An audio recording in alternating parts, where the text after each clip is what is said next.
太皇太后，秀女富察荣惠觐见。荣惠给太皇太后请安，太皇太后吉祥。抬起头来。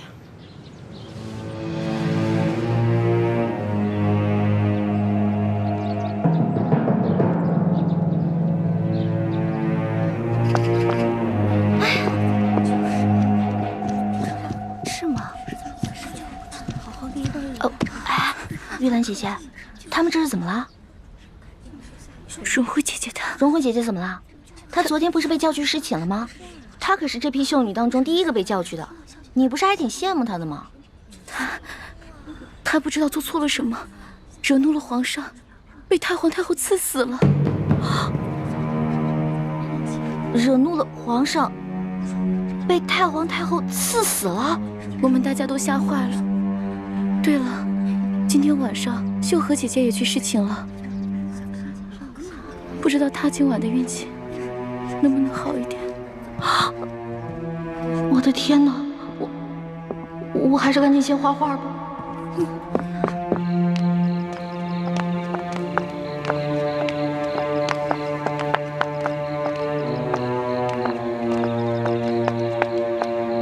哎，朱哥哥，哎，康熙那个小皇帝简直太无情了，刚刚临幸完荣惠，一转眼就不认人了，任由太皇太后就把他给杀了，真是伴君如伴虎。也不知道雪姐姐以后会怎么样。所以，我们要尽快想办法找到龙三。龙三的画像呢？啊，全是。怎么这么多？我有点不太确定自己画的像不像，我就多画了几张。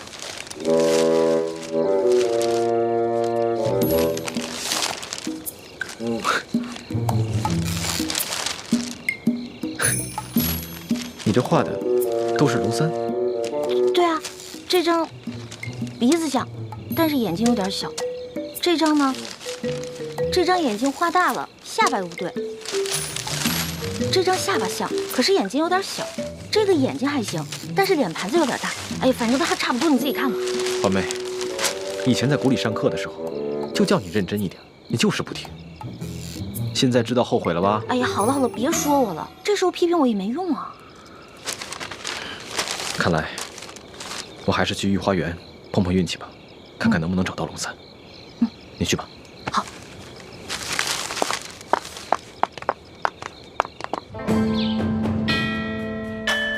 传皇上口谕，宣秀女玉兰侍寝。妾玉兰，谢皇上恩典。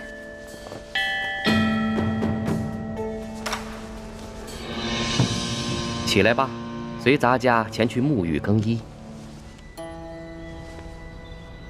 李公公，秀禾呢？她为什么一直都没有回来？她不会再回来了，她也被太皇太后赐死了。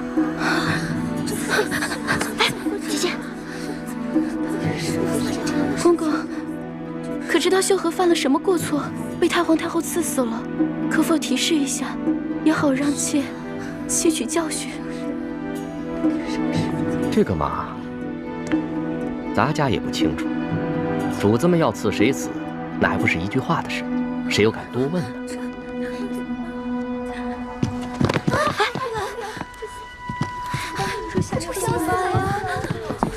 玉兰不会啊！我真后悔，早知道我就不进宫了。真像我这样。龙小弟啊，龙小弟，我要是再找不到你，恐怕我也顾不上什么执行任务了，只能一个字：乔弟莫忧，溜了。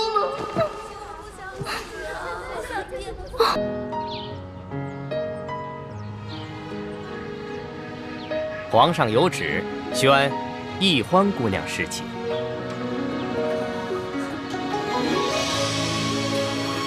臣女易欢，谢皇上恩典。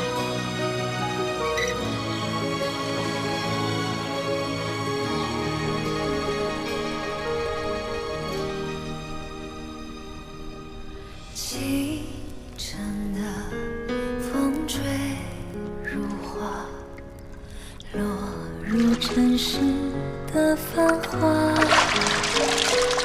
还迎来卷风沙，恨不过一生的牵挂。愿做他掌上的明珠，献上我纯真的祝福。你爱照我心，献情礼物，留下无悔的情愫。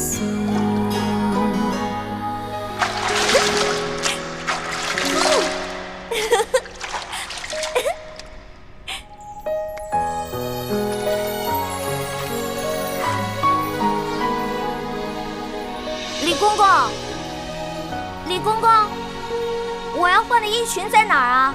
易欢姑娘，侍寝是不能穿任何衣服的。你要是沐浴完了，就请出来，我们为您裹上红绸，然后呢，就抬去皇上的寝宫。不能穿衣服啊？对，就连任何首饰都不能戴。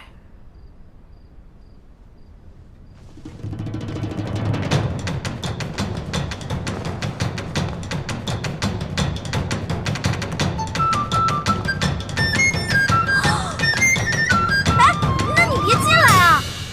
出去，出去，出去！你们出去！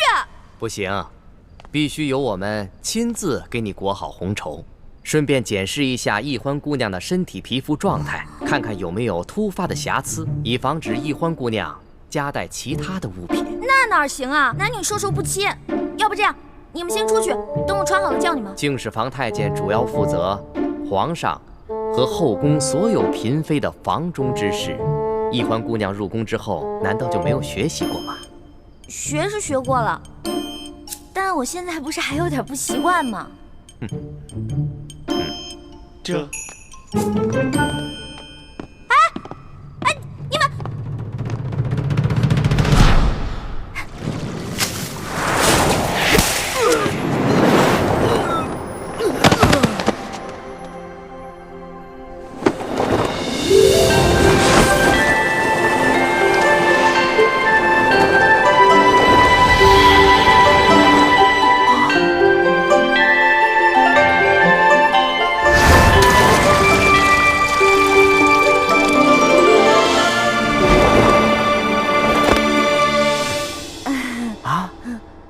易欢小主，你居然会轻功！我爹啊是武将，所以从小呢，我跟他学过一些。哦，公公啊，我也知道这宫里的规矩啊不能破，但是有的时候，咱是不是可以商量一下？我进宫之前呢，我爹给我留了许多提起钱，明天我好好重谢三位公公，怎么样？好吧，那只此一次啊，下不为例。知道了。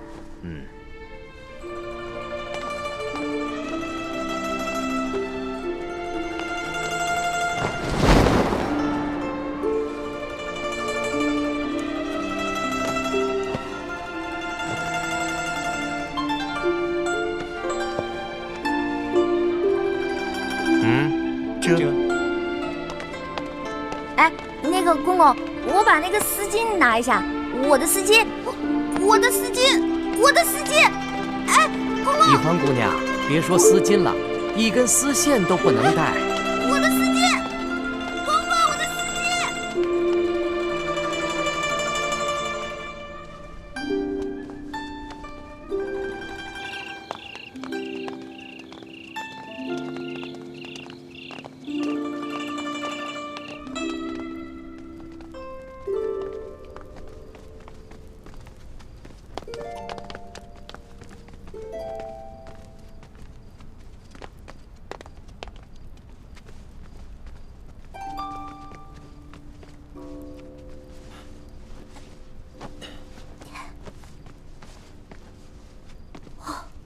易欢姑娘啊，一会儿皇上可就来临幸你了，可千万不要忘了之前学过的规矩哦，好好的侍奉皇上。好，挂帘子。这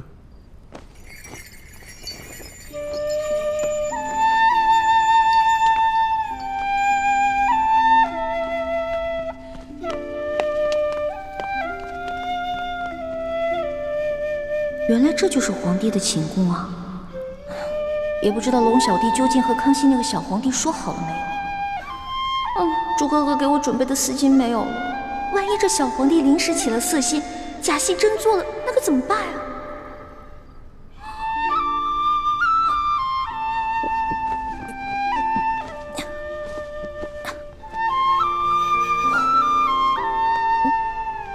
完了完了！猪哥哥要是看到我穿成这个样子，肯定会气个半死。要不趁这个小皇帝还没来，我赶紧溜了吧。万一那个小皇帝怒了要砍我的脑袋，那龙小弟肯定会帮我求情啊。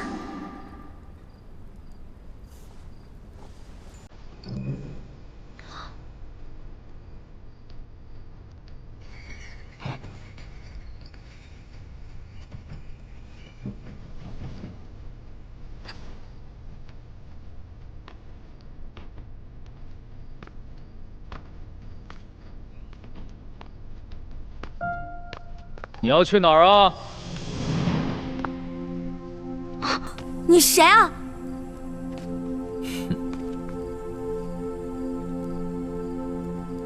除了朕，还能有谁啊？你是皇上？你是皇上，为什么要戴面具啊？啊，朕喜欢在临幸后宫嫔妃之时，玩一些有情趣的小游戏。臣女一欢叩见皇上，皇上万岁万岁万万岁！起来吧，这里又没有外人，不必那么拘束。谢皇上。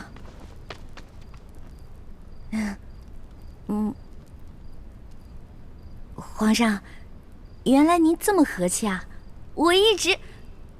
不，说错了，臣女是臣女。没关系，这里没有外人，朕允许你自称我，这样说起话来才更自在。对了，你刚刚要去哪儿啊？我刚刚觉得这屋太黑了，我打算出去找几盏灯，拿回来点一下。朕在就寝的时候啊，喜欢光线暗一些。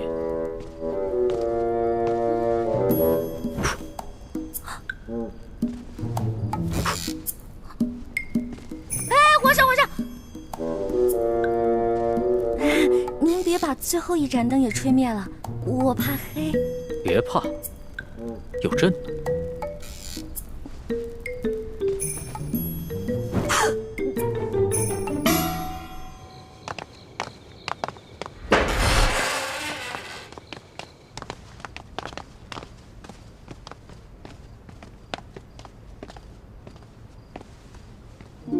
微臣李建清叩见厉贵人。李太医免礼。谢厉贵人。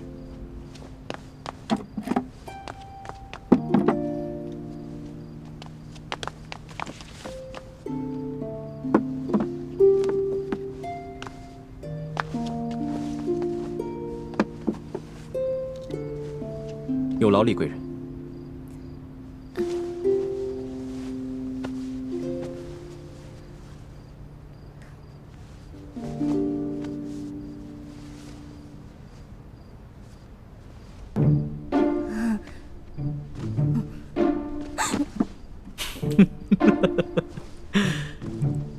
你看起来好像在发抖啊，很怕朕啊？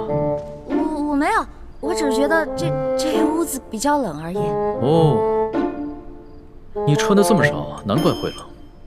要不然这样，你到朕的龙床上躺一会儿，盖着被子暖暖身子。让我上床，这小皇帝果然没安好心。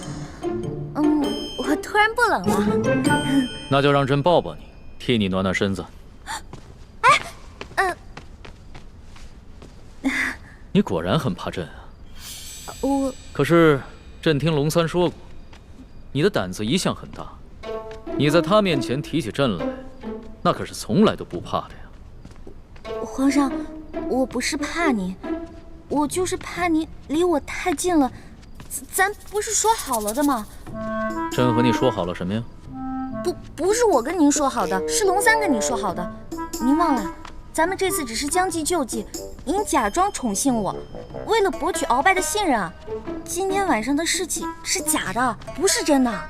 朕确实是和龙三定下了这条将计就计之策，只是这漫漫长夜，何苦虚度？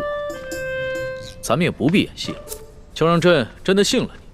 再说了，这全天下又有哪一个女子不想做朕的女人呢？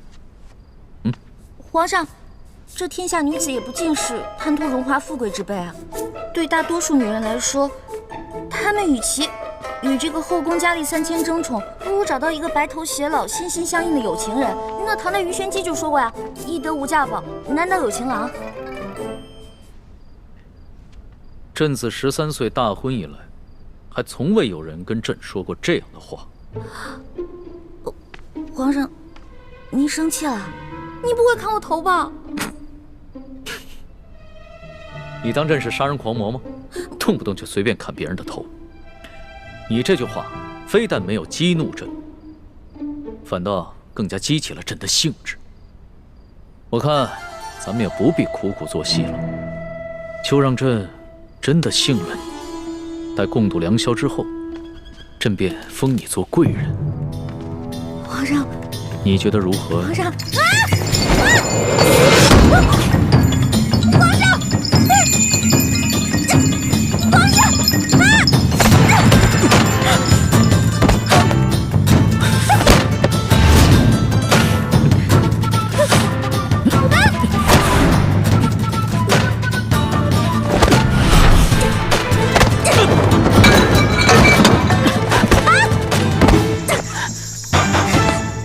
皇上，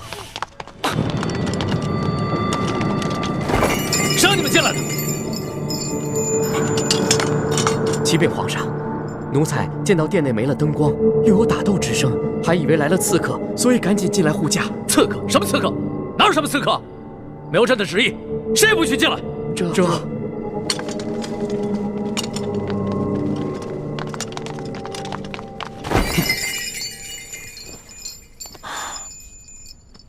好了，别再动手了。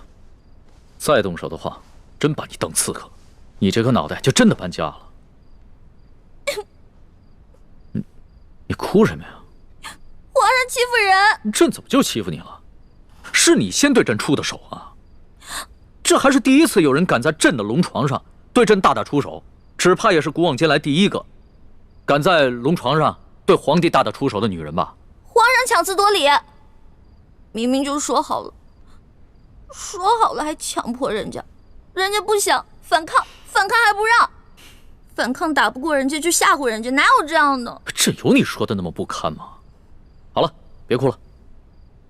要是被外边的太监给听见了，不知道的还以为朕欺负你一个弱女子呢。那皇上你离我远点，我就不哭了。你让朕远点，朕就远点，那朕岂不是很没面子？啊，龙小弟，你在哪儿啊？你还说皇上是个正人君子，结果皇上就欺负一个弱女子。来，好了，别哭了。哎，朕不跟你这个小女子一般见识。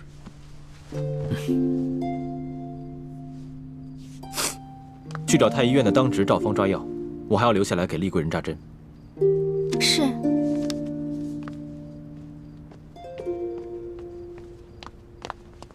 你去烧壶热水，一会儿我要替厉贵人更衣。是。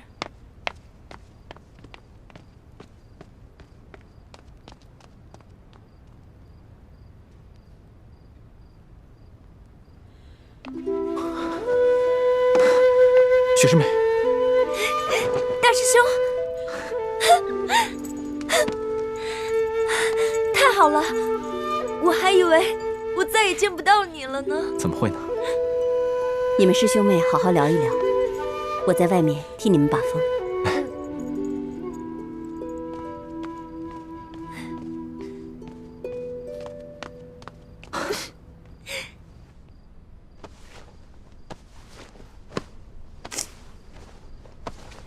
你找什么呢？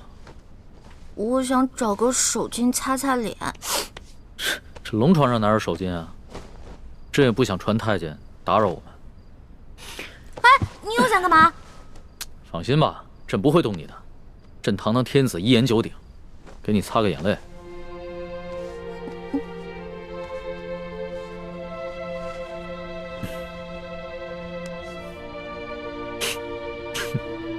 看看你现在这副样子，亏龙三还说你是他的老大，哎，他是现在看到你哭得跟鼻涕虫似的，还不笑话死你？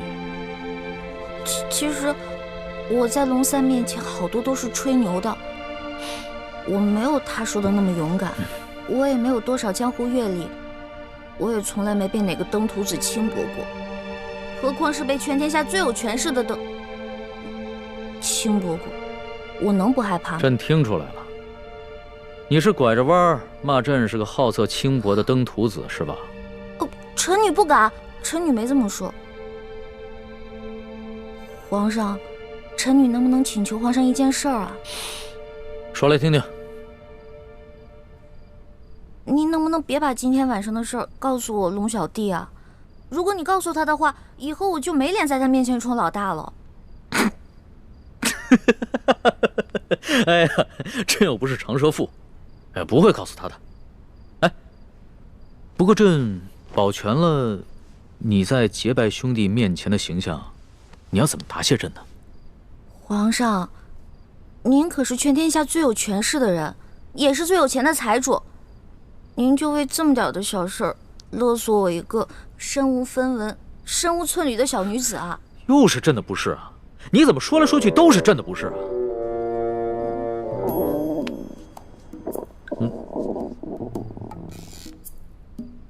什么声音？是我肚子叫。我今天晚上实在太紧张了，所以没有吃晚饭，现在特别饿。朕想起来了，你最大的爱好就是吃。龙三跟朕说过，你现在在替朕办差，朕也不能让你饿着肚子。说吧，想吃什么？谢皇上，我想吃烤鸭、炸虾丸子、蒸乳酪，还有黄焖小羊排，还有素八碟、珍珠翡翠羹、水晶包子、豌豆黄，再加一壶桂花酿。哎，皇上，你怎么知道我喜欢吃什么呀？这个是龙三跟朕说的。龙三跟朕说呀，你们两个头2次见面的时候啊，你都在跟他抢吃的，朕听着有趣儿，所以印象也就特别深刻。这个龙三，以后再也不理他，怎么把我什么都告诉人家？朕可不是人家，朕是皇上。来人，掌灯，传膳。倾城，你进宫的这些日子以来，过得还好吗？我不得不离开你们这些亲人朋友，来到这个活死人墓一样的紫禁城，和成百上千的女人争奇斗艳，来取悦我们最大的敌人。你说我能过得好吗？对不起，倾城，要你冒名顶替舒婉欣进宫的方案，我本来是不同意的。可这是6位师父一致的决定，我也无力反对。大师兄，你不必自责。就算你反对，我也会主动要求进宫的。毕竟我们这些在明珠谷长大的孩子，没有一个人能为自己活着。就连单纯任性的小师妹，不也阴差阳错地进了宫吗？是我太无能了，还要让你们几个女孩子冒这样的风险，忍受这样的侮辱。今晚，易欢也要被召去侍寝了，也不知他现在怎么样了。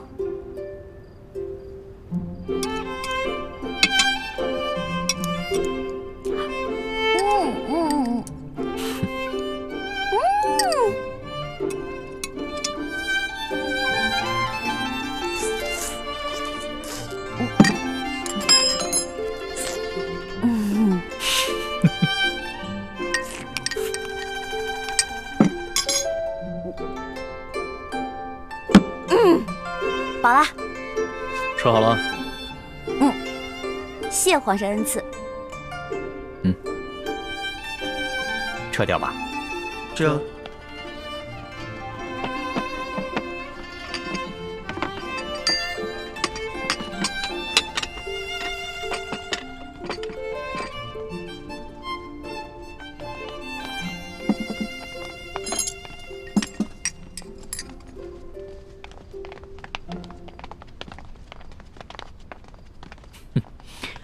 看你吃东西啊，还真是有趣儿。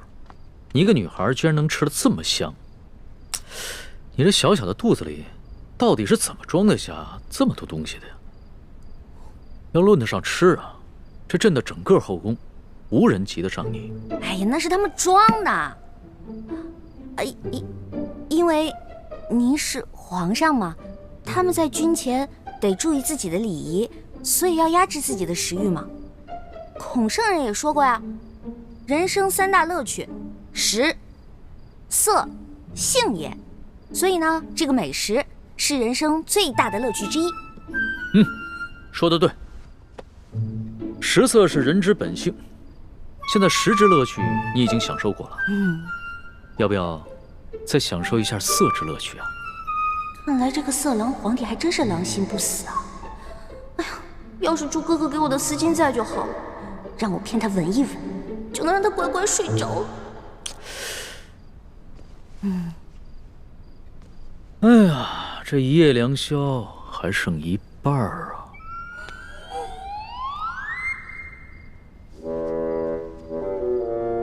你要不要到朕的龙床上休息一下？哎呦呵！你又想干嘛呀？皇上，吃太多了，我撑到嗓子眼儿了，我想运动消化一下，可以吗？行。要是连这个朕都不准，那朕岂不是很不懂得怜香惜玉啊？你既然想消食，那就请便吧。谢皇上恩典。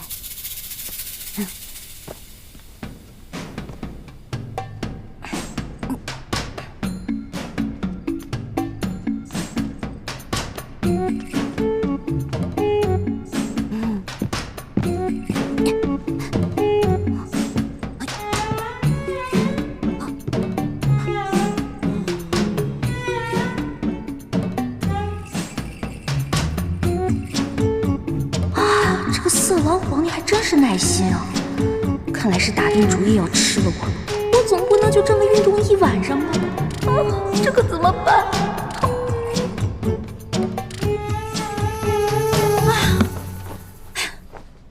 累死我了！你累了啊？那要不要到朕的龙床上休息一下？哎呦，皇上，我可能吃坏肚子了，我肚子特别疼。刚才吃了好多杂七杂八的，特别疼。现在你肚子疼啊？那要不要朕传个太医给你瞧瞧？那不必了，我只要回自己的房间睡一会儿就行了。既然你都要躺在床上休息，那为什么要回到自己的房间休息呢？朕的龙床一样可以休息啊。我这可不一样啊！我肚子疼，我可能会拉肚子。我在您这儿拉肚子不合适，是不是？我得保持在你面前的仪态，所以还是让我回去吧。你要是真吃坏了肚子想方便，那朕的寝宫里面也有金泥桶，你用吗？我方便在您这儿？哎，不合适，皇上，您可饶了臣女吧。人食五谷生百病，吃喝拉撒那都是正常的事情。要是连这个朕都接受不了，岂不是有违人伦？哎，你别紧张，要是真吃坏了肚子，你就在朕这儿方便，朕不介意。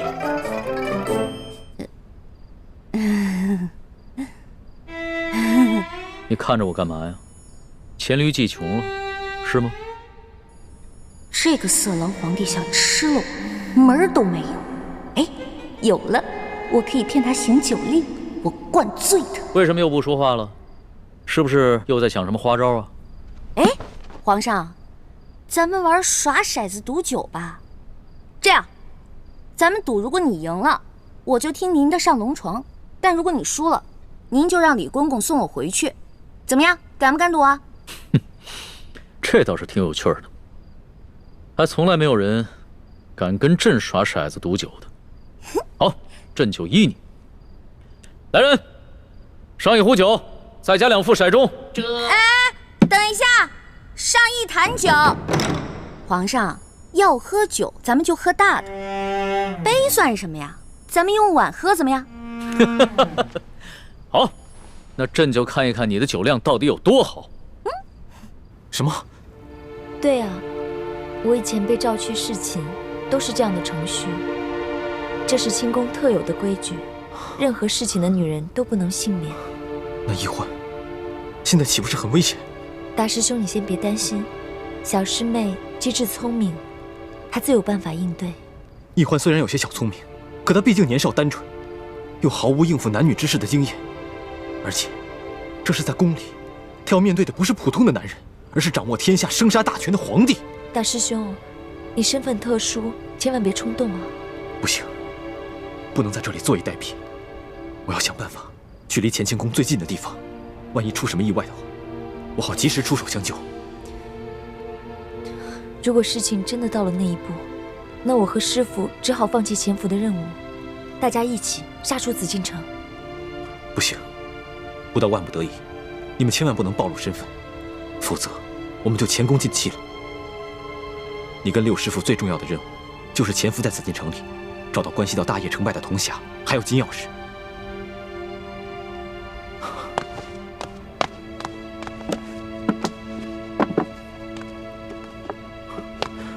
我先走了，你多保重。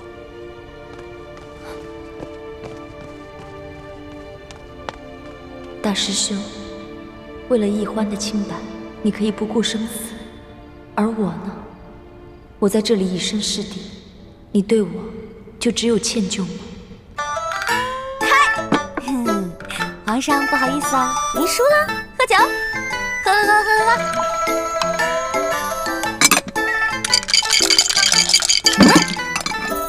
皇上输了，接着喝。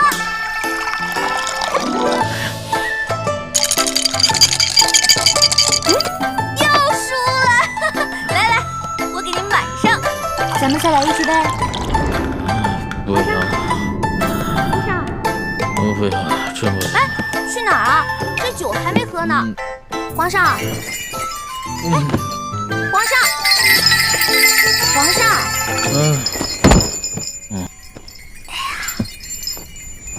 让我看看皇帝长什么样。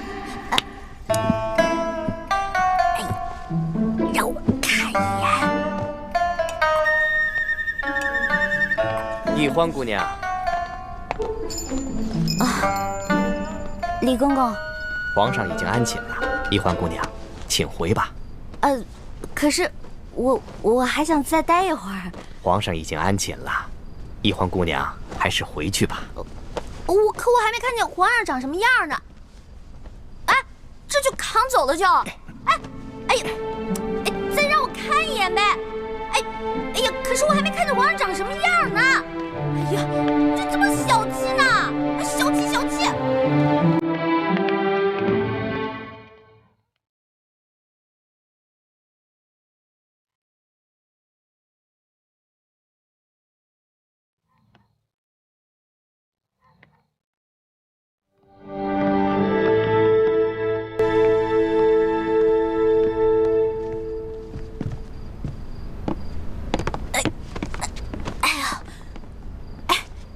李公公，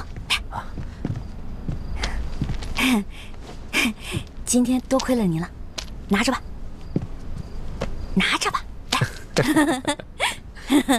易欢姑娘，你可真是大方啊！今天我看皇上对待易欢姑娘，比封了正位的娘娘还要特殊。易欢姑娘日后一定能够飞黄腾达。多谢李公公了。这假如以后皇上再传我侍寝的话，还得有劳李公公多多照顾。小小诚意啊！等我以后飞黄腾达了，少不了你的好处。好说，好说。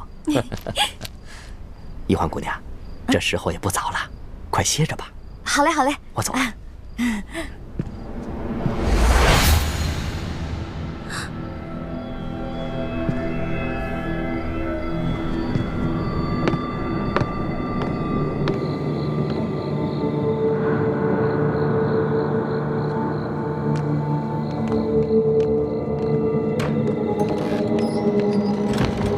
公公，这儿有没有方便的地方？咱家带你去吧。哎呦，那有劳公公了。原来这个李公公就是鳌拜埋伏在皇上身边的内线，那他肯定早就得到了鳌拜的指示，所以才会不动声色的关照我。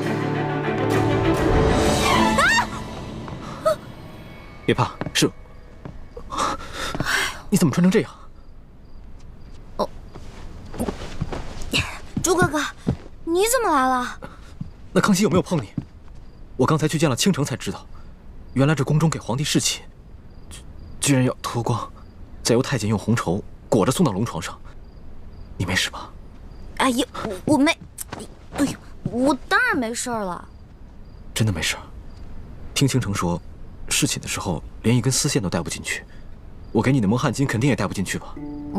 那你怎么应付的？我就不信，那康熙看到你这个样子，他会不动心吗？他刚开始是有点动心，对我有点动手动脚的。不过我后来跟他提龙三了，我说我们这是假戏，不能真做。后来他就没怎么样了。真的？真的。朱哥哥，你要是再怀疑我的话，那我可生气了。对不起，欢梅，是我错了，我相信你就是了。这次是我太大意了。如果那康熙再找你侍寝，我得赶紧想一个法子，确保万无一失。哎呀，朱哥哥，你先别着急嘛，我有重要的事情要告诉你。我才发现，原来这个李公公就是跟鳌拜勾结的内奸，怪不得李公公今天这么照顾我呢，肯定是鳌拜提前跟他打过招呼了。原来李公公就是鳌拜埋在康熙身边的棋子，此事万万不能让康熙知道。为什么呀？如果我们跟龙三说了，让他汇报给康熙，不光龙三能立功，还能得到好多奖赏。我们可以拿着这些钱去买好多东西，分给谷底的兄弟姐妹啊。欢妹，你又犯傻了。我们这次来紫禁城，可不是来敛财的，我们的目的是要挑起康熙跟鳌拜的内斗。你想啊，如果我们帮康熙除掉了鳌拜埋在他身边的一条蛇，这对于我们来说能有什么好处？对，你说的对，那我明白了。哎，叶哥哥跟樊姐姐怎么样了？刚刚得到他们的消息，他们已经跟踪到了吴应奇的车队，正在想办法下手。我们在宫里的计划还挺顺利的，希望叶哥哥跟樊姐姐能顺利的找到1号金钥匙，这样我们就可以早日平安的团聚了。我先走了，早点休息。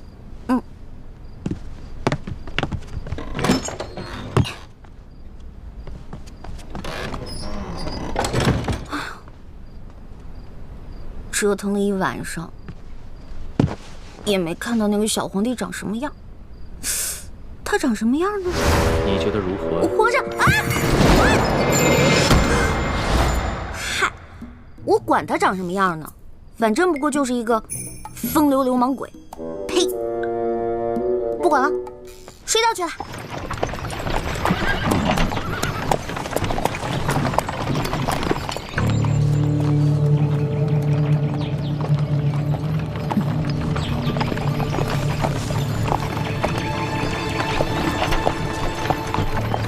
这次亚索有利地的遗物进京，吴应奇并没有派兵大张旗鼓押运，而是让手下的兵士全部都假扮成镖师，押镖进京。你看见了吧？那人叫石青红，是吴三桂手下最骁勇善战的副将之一。我记住了。不过我们跟踪车队这几天，吴应奇一直躲在车上不肯露面，这里面会不会有什么蹊跷啊？应该不会吧？我们在平西王府的内线是亲眼看着他护队出发的。只不过传闻，这个吴二公子一向深居简出，性情内向。这快下雨了，一会儿他们想必也要躲雨。前面有一处凉亭，不如我们先去守株待兔，看看这个吴应奇究竟是个什么样的角色。走。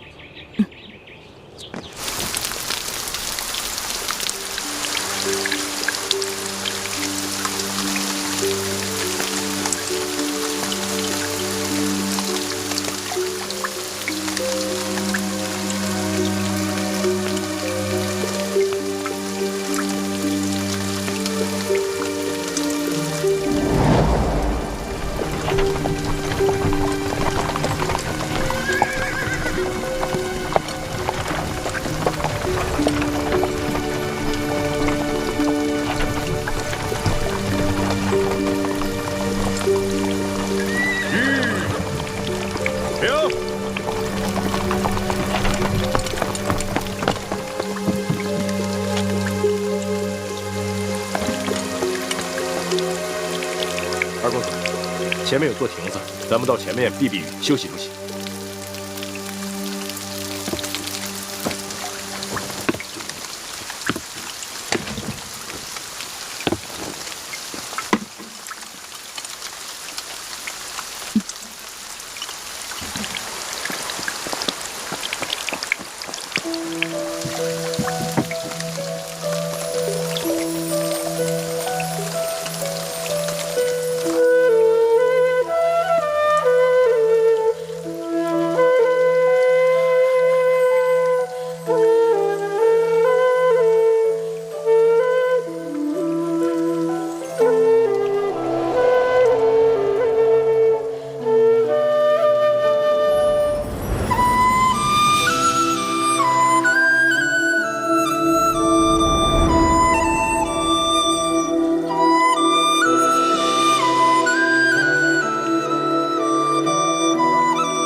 没想到卢三桂这个大汉奸的儿子，居然长得一表人才。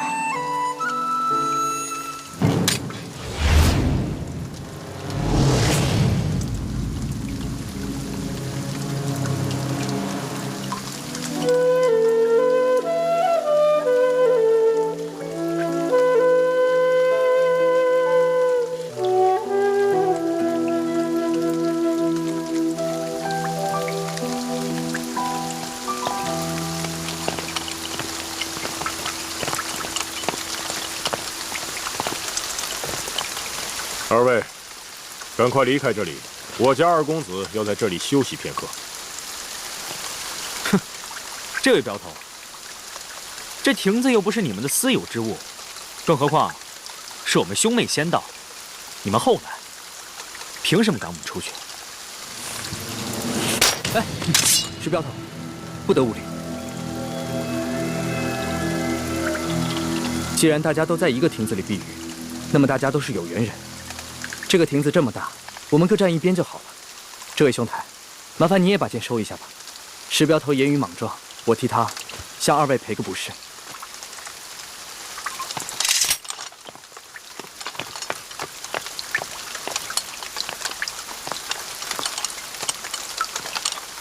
二公子，请。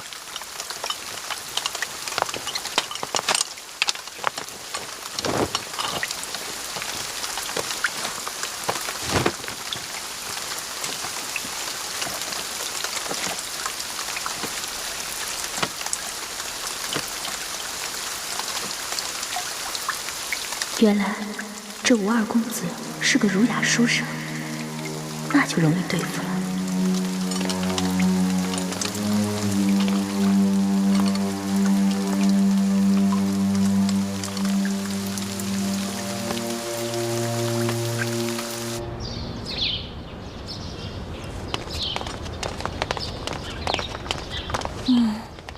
这个龙小弟怎么回事？还不来？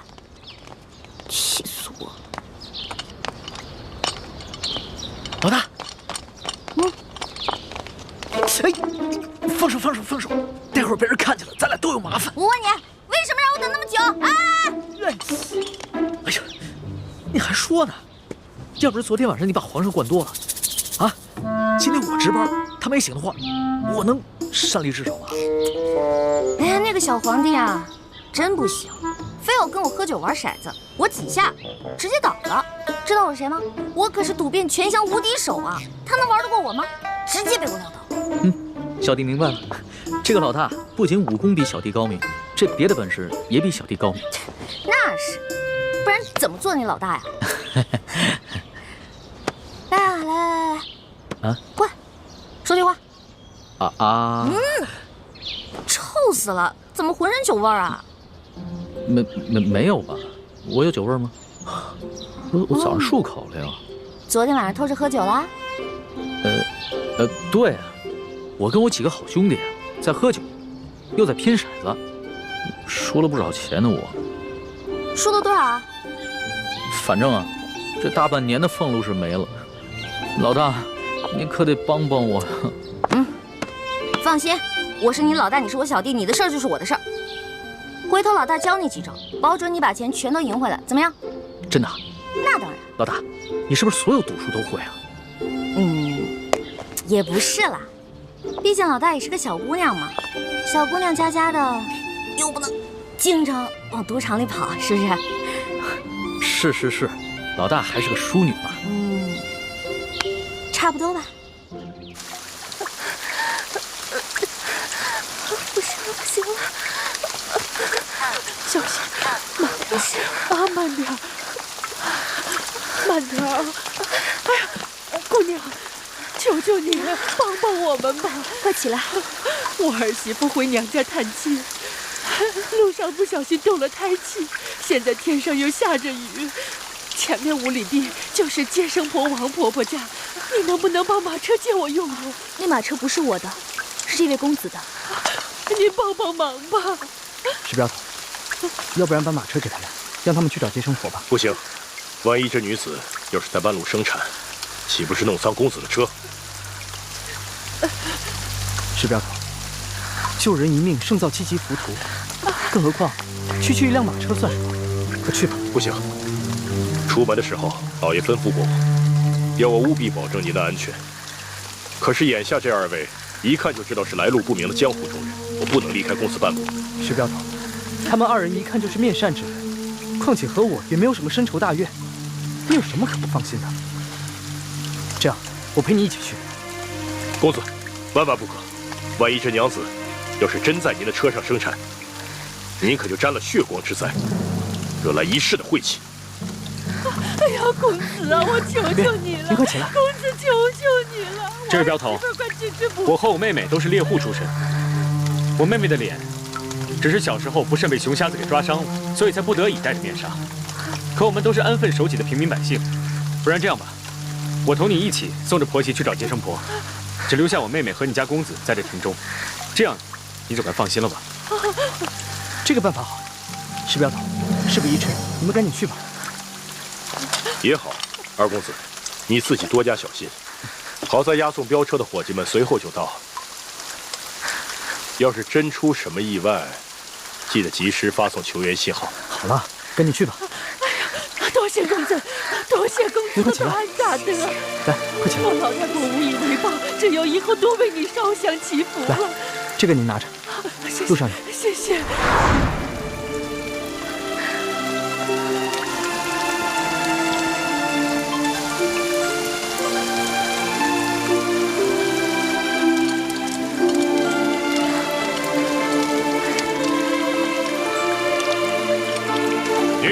跟我走，剩下的兄弟们留心点。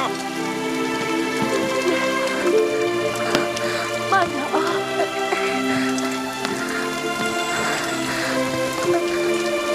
慢点啊！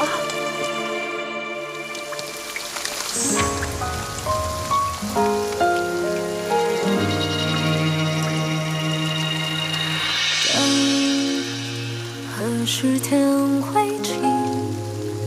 雨后的世界比较安静，听爱情的声音，在思念湖畔回声记忆，轻缠一波曾经拨弄我的心，久久不能平静。时才会清醒，醒来之后只想看你的眼睛。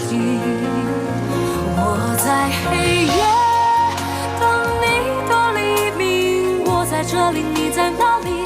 思念无来及，今夕何夕？许过的愿还留在天边，心里的白发又平添。过一天多谢公子。姑娘，我看这雨一时半会儿也不会停，伞你还是自己留着吧。那就多谢公子了。姑娘，请。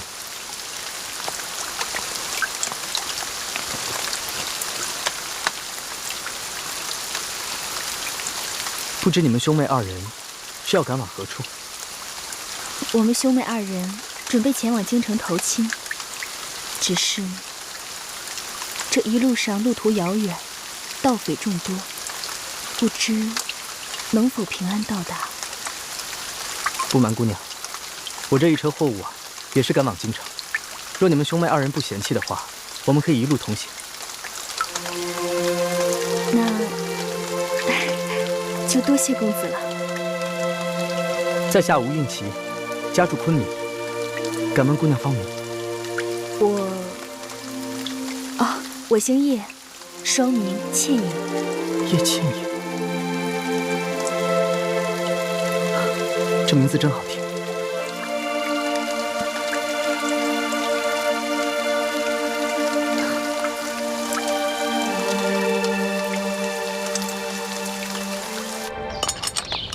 老大，跟你说一件事儿。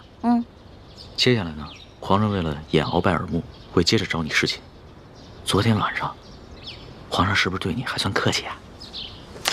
别提了，那个小皇帝简直就是个风流色鬼，刚开始还想对我动手动脚的。老大，那你没被吓哭啊？哼，怎么可能啊！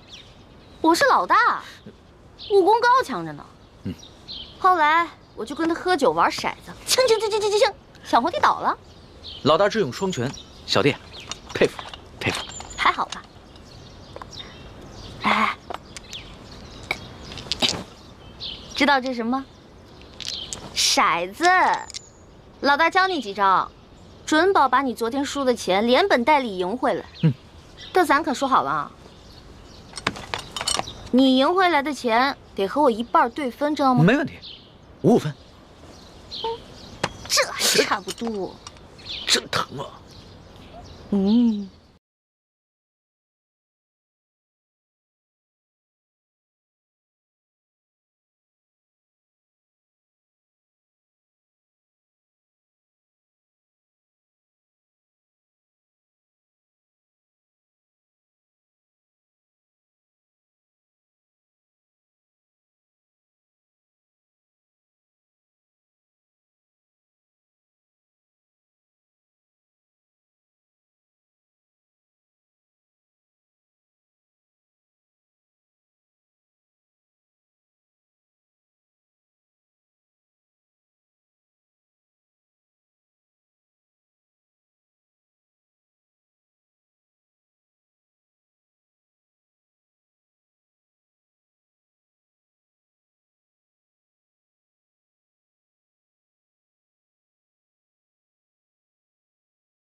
这下万无一失了。什么万无一失啊？皇上。没什么。皇上，您要是想安寝的话，我就下去，您躺在这龙床上，然后1个时辰以后，让李公公把我抬回储秀宫就行了。朕还不到2更天呢，朕还不想睡觉。说吧，今晚想吃一些什么？不瞒皇上说，昨天吃太撑了，结果今天积食1天，什么都吃不下。你要不要朕选个太医给你瞧瞧啊？不用了，宣太医又得吃药，我这从小到大吃药，我都害怕了。我看你这活蹦乱跳的，也不像有什么病症，为什么从小到大要吃药啊？我不有一个头疼的隐疾啊，这病起来吧，简直要人命。我爹呢，从小给我找了好多郎中，所有郎中都说无药可治，只有1个郎中说可以治，但是他说的是个偏方，而且这个药引实在太难弄了。什么药引这么难找？你告诉朕，朕给你找。谢谢皇上，还是算了吧。算什么算？快说。这个药引就是龙珠。龙珠？什么是龙珠啊？就是皇上的眼泪啊，是您的眼泪啊。不过您是皇上，您是天子，您怎么可能为我流泪呢？那这就有点难办了。说实话，朕从小长大，除了8岁的时候，父母双亲薨逝以外，还从来没有掉过眼泪呢。没事儿，这只是个传说，奴婢都不放在心上，皇上就更不用当真了。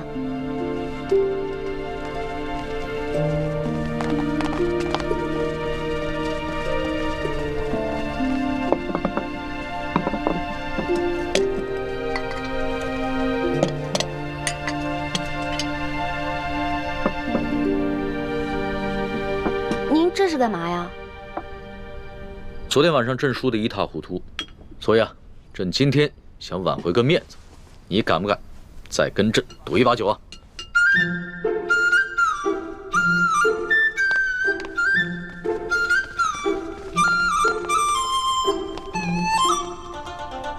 可以啊，不过到时候皇上输了可别赖账啊。你放心吧，朕虽然有色心啊，但是更有毒品。你说什么？那个李公公，长得跟我一模一样。不错，我已经吩咐奕欢，让他万万不能告诉龙三，李公公就是鳌拜的内奸。那他叫什么名字？李德福。李德福，他的耳朵后面，他的左耳后，是否有一颗黑痣？不错，义父，你怎么知道李公公的左耳后有一颗黑痣？真的有颗黑痣吗？义父，你怎么了？德福，没想到，义父，没想到，没想到，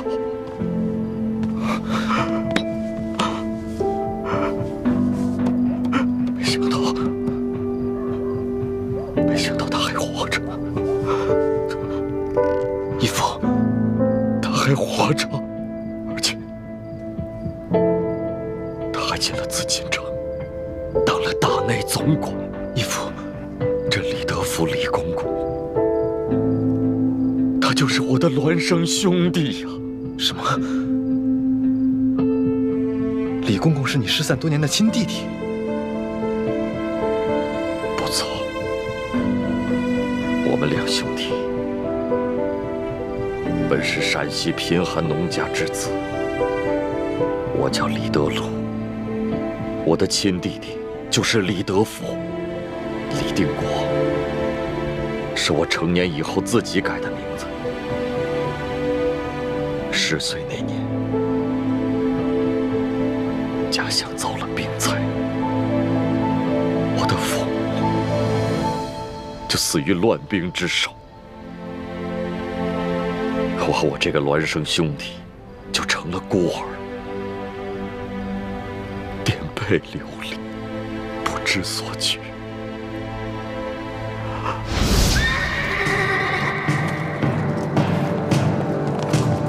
啊，糟了，是抓丁的，快跑！那边有2个人，给我抓住他们！是，站住！别跑！站住！弟弟，你藏好了。哎，哥哥，你去哪儿呀？我去引开他们。不行，哥哥，爹娘临死前说过，要我们兄弟俩永远都不能分开。爹娘不在了，你就应该听我的。现在到处都在打仗，我们2个要是都被抓了，就都活不成了，那咱们李家就真的绝后了。哥哥。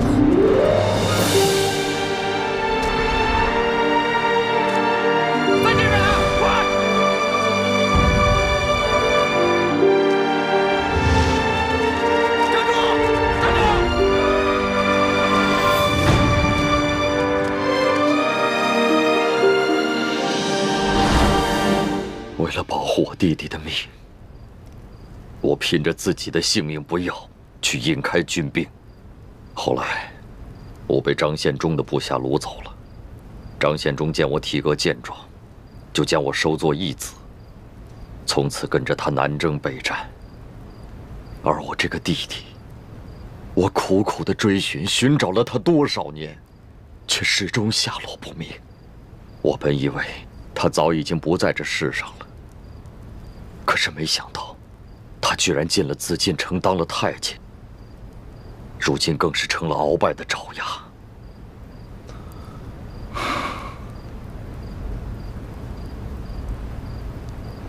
义父，要不要跟他挑明身份，让你们兄弟相认？不，如果你跟他挑明关系，那你跟奕欢就暴露了。我这个兄弟失散了这么多年，他现在变成了什么样的人，我是一无所知。他是否还顾念着跟我的手足亲情，我毫无把握。我们不能冒这个险。好，那我暂且不动声色，慢慢观察，慢慢找机会去试探他。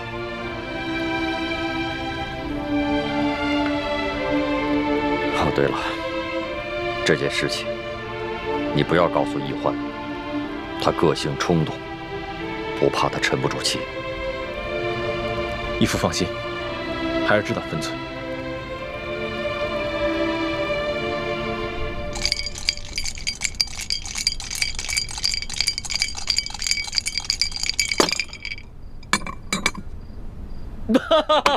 你又说了，来，喝。干嘛？朕都愿赌服输了，你还想来仗啊？有鬼！什么鬼？这好奇怪啊！皇上，你今天掷骰子的手法怎么变得高明起来了？昨天掷骰子10把当中，你最多只能赢3把，可是今天却跟我不相上下了。朕今儿个下午找了几个会玩骰子的侍卫学了一下，朕是天子，天资聪颖，学什么东西一学就会。可是你这掷骰子的手法，我怎么看着这么眼熟呢？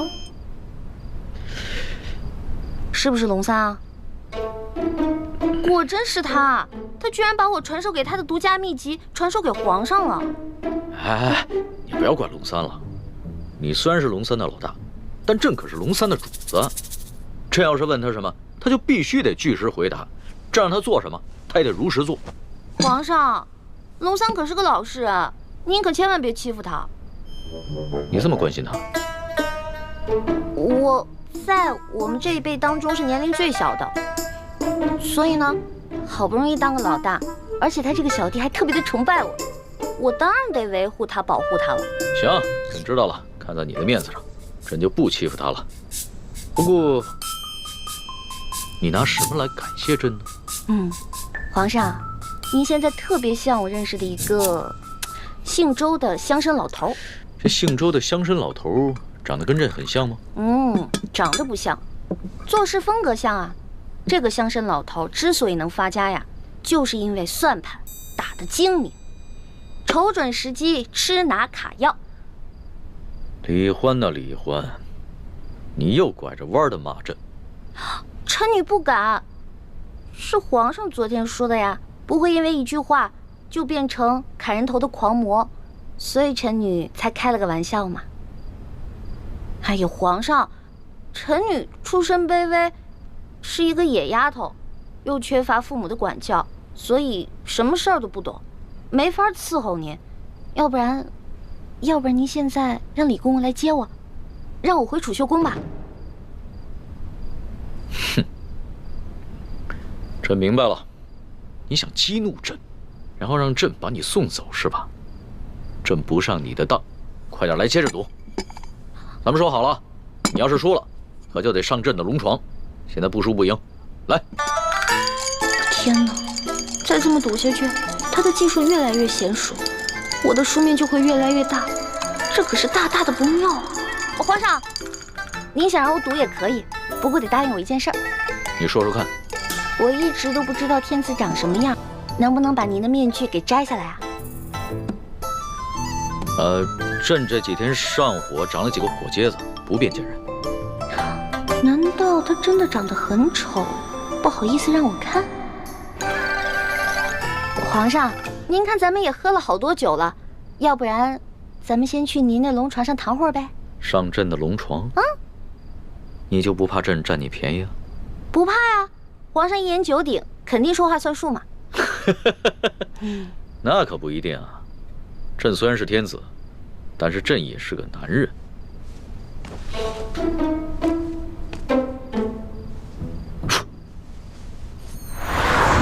哎，你不是很怕黑吗？有皇上在，奴婢就不怕黑。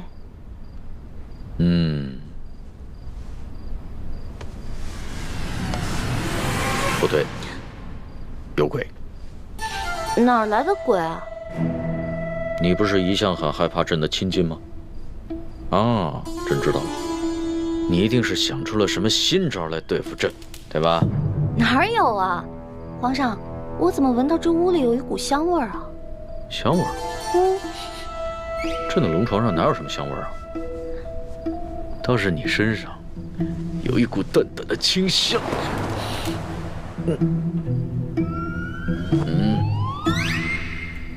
皇上，皇上，咸猪手，不对，咸龙爪。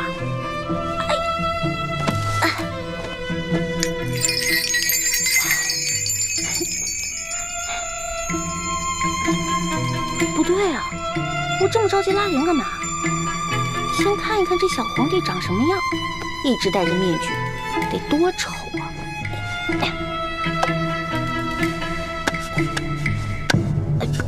哎呀，我的天哪！皇上已经安歇了，小主该回去了。等一下，哦。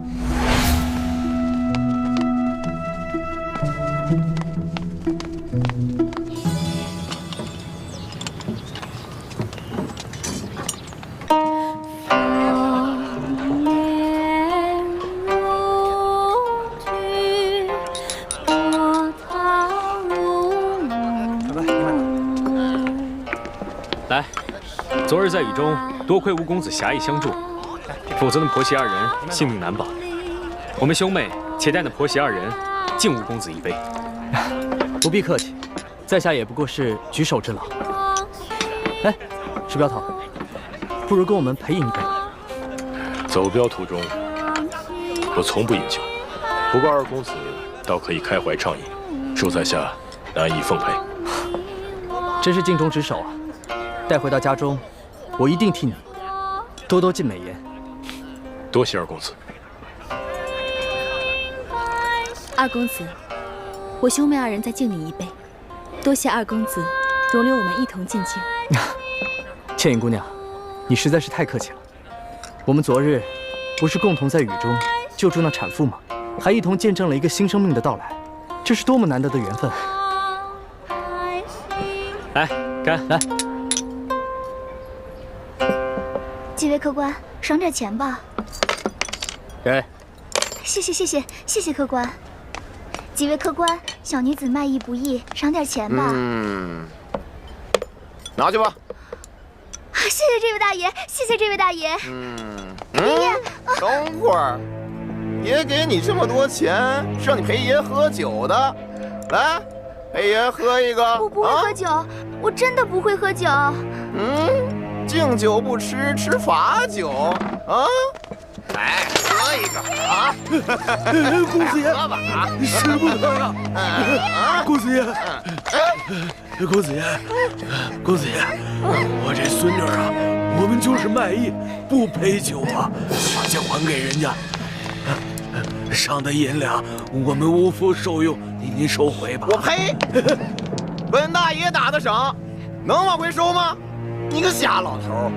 我告诉你，今天我不但让你的孙女陪酒，晚上我还让她陪我过夜呢。使不得呀！去你的！爷爷，过来！你管他干什么？你过来吧！光天化日之下调戏民女，还有没有王法了？哟，这位姑娘，别看蒙着面。仔细一看，还挺水灵的嘛！啊，不错，正好他还没。石镖头，注意分寸。那不如这样吧，卑职明白。你替他陪大爷玩。留着干什么？给我杀！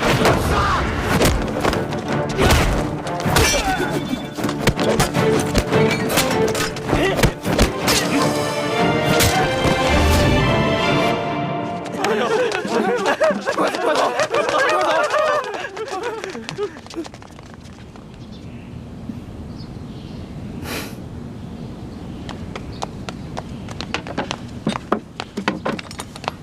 老人家，快起来！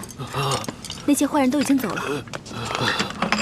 哎呀，这把琴呢，跟了我50年了，没想到今天毁于一旦了。老人家，您将古琴给我看看，说不定我能修好。公子爷，你会修琴？实不相瞒，在下自幼学琴，所以对于修琴也略懂一些。哎呦，那太好了，那太好了，那有劳您了。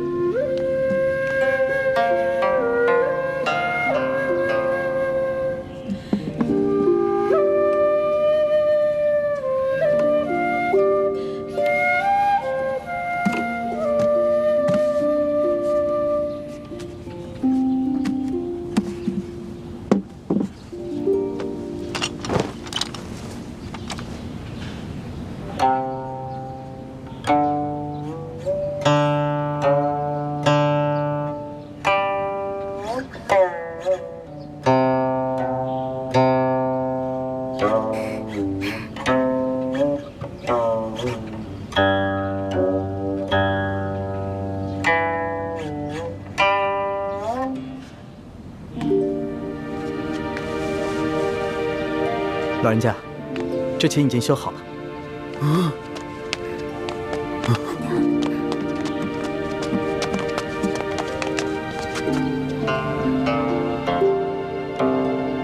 公子不光琴艺高超，修琴的技艺也了得呀！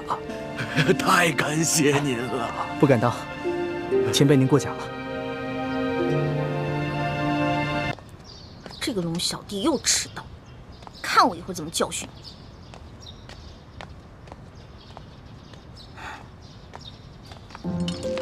老大，你又迟到又迟到啊！昨晚战绩如何？幸不辱使命。我呀，把前晚输的连本带利都讨回来了。你的一半。哎呦，呜呼，不错呀！哎呀，还好你给我钱，最近正急着用钱呢。老大，这皇宫里边有什么能用得上钱的地方吗？哎呀，这你就不懂了吧？我告诉你啊，这皇宫里啊，处处得用得上钱。昨天我要不是用钱收买了李公公，那老大我就惨了。昨天怎么了？皇上不是早早的就睡了吗？哼，那个小皇帝啊，色狼得很，怎么可能啊？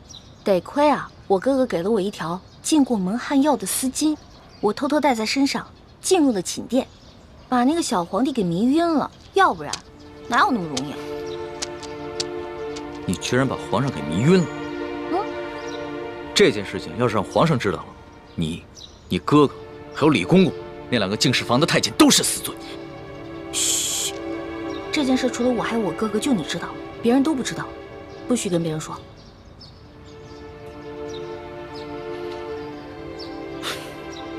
老大，你不应该告诉我，陷我于两难。如果我跟皇上说了，那就是对你不义；如果不说，那就是对皇上不忠。我又不是去害皇上，我是为了自保。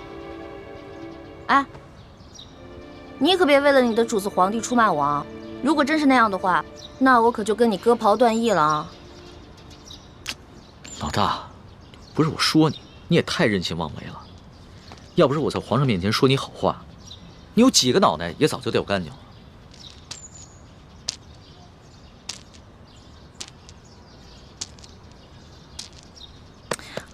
好了，那我不也是一样吗？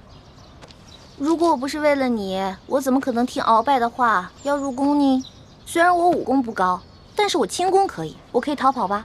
我不都还是为了你吗？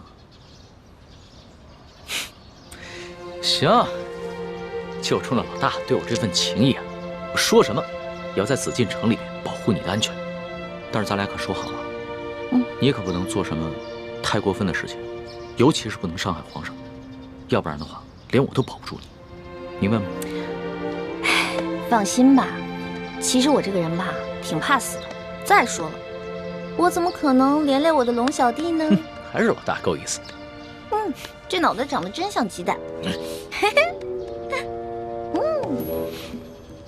老大，这2个晚上和皇上相处下来，你觉得他怎么样？这小皇帝嘛，有点风流，有点色，但人还是不错的，对我吧也挺宽容的。最主要的是，他酒品跟毒品不错。我跟你说啊，看一个人，如果他的酒品跟毒品都好的话，基本上这个人也不会差到哪去。还从来没有人这么评价过皇上。要是皇上听到了，肯定会觉得很有趣儿。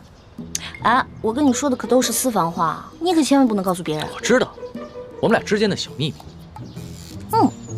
密。耶！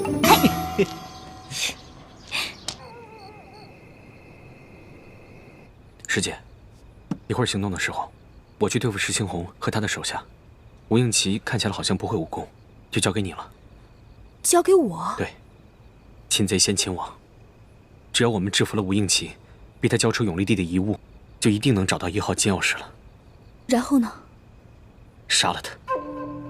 为什么要杀了他？他虽然是吴三桂的儿子，却也是个心地善良的谦谦君子啊。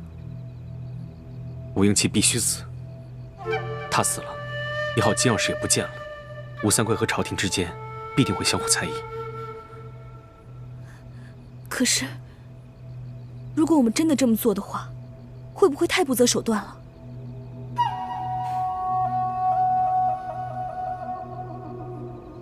师姐，不要忘了我们的大业。要做大事，就不能有妇人之仁。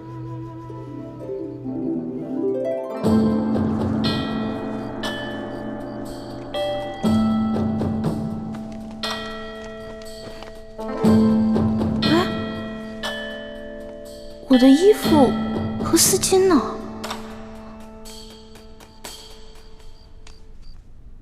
宜欢姑娘，时候不早了，该去皇上的寝宫了。哎，等一下，李公公，我放在这儿的衣服跟丝巾呢？宜欢姑娘，反正也用不着了，我就让宫女们都拿去清洗了。别呀，我还得用那条丝巾呢，李公公。你懂的。宜欢姑娘，你在说什么？咱家听不懂啊。不过你在进宫之前，你爹爹应该教导过你啊。进到宫之后呢，要少说话，守规矩，你应该明白。李公公，您不会是把我那条丝巾故意拿走的吧？侍寝的时候啊，什么都不能带，这是宫中的规矩。所有人呐都要遵守。